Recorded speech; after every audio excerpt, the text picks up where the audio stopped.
শুধুমাত্র শারীরিক সম্পর্ক তৈরি করা ও বাচ্চার জন্ম দেওয়ার জন্য মানুষ সংসার করে না। সংসার একটা অভ্যেস, যা একসাথে থাকতে থাকতে গড়ে ওঠে। একে অপরের সাথে কথা বলতে বলতে, একে অপরকে সহ্য করতে করতে এই অভ্যাস গড়ে ওঠে। সংসার মানে হলো একসাথে থাকতে থাকতে একে অপরের গায়ের গন্ধটা আত্মস্থ করে নেওয়া। সংসার মানে হলো মানুষটার মুখের সামনে এসে দাঁড়ালেই মানুষটার মনের ভেতরে কি চলছে সেটা বুঝে ফেলা।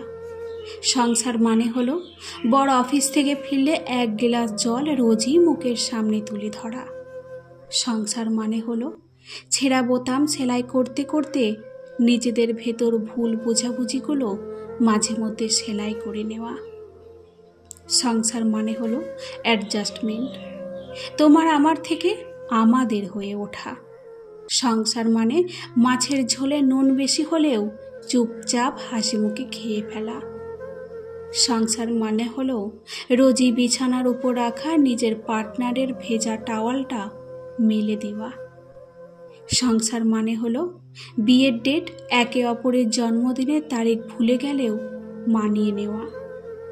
সংসার মানে গাঢ় নীল রং নিজের পছন্দ না হওয়া সত্ত্বেও পার্টনারের পছন্দ বলে একদিন নীল রঙের পাঞ্জাবিটা পরে ফেলা। আবার তেমনই শাড়ি পরতে একটু ভালো না লাগলেও এক দুটো দিন নিজের পার্টনারের পছন্দকে গুরুত্ব দিয়ে একটা লাল টকটকে শাড়ি পরে পার্টনারের সামনে এসে দাঁড়ানো। সংসার হলো একটা প্রতিজ্ঞা, যার ভেতর মান অভিমান রাগ ক্ষোভ দুঃখ ব্যথা সবই থাকবে, কিন্তু দিনের শেষে একে অপরের মুখের সামনে ভাতের থালা তুলে দেওয়ার প্রতিজ্ঞাটা একে অপরকে করতে হবে। সংসার মানে হলো মাসের শেষে টাকা পয়সার হিসাব করতে করতে একটা দীর্ঘ নিঃশ্বাস ফেলে স্ত্রীকে জড়িয়ে ধরে বলা, আজ তোমার কোলে মাথা রেখে ঘুমাবো, আজ আমায় একটু ঘুম পাড়িয়ে দাও। সংসার মানে হলো মাঝরাতে বরকে ঘুম থেকে তুলে শিশির ভেজা রাস্তায় হাঁটতে যাওয়ার বায়না ধরা। সংসার করা সহজ, কিন্তু একটা সংসারকে প্রতি মুহূর্তে যাপন করা সহজ নয়। সংসার মানে হাজারো ব্যস্ততার মধ্যেও একবার অত্যন্ত ফোন করে জিজ্ঞেস করা, খেয়েছো?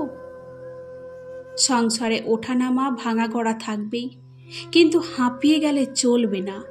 একে অপরকে মানিয়ে নিতে হবে, একে অপরের সমস্যায় পাশে থাকতে হবে, একে অপরকে সাহস যোগাতে হবে। সংসারে কেউ কারোর থেকে ছোট বা বড় হয় না, দুজনেই দুজনের পরিপূরক হয়। তাই সংসার করতে গেলে একে অপরকে সম্মান ও শ্রদ্ধা করা বড্ড জরুরি।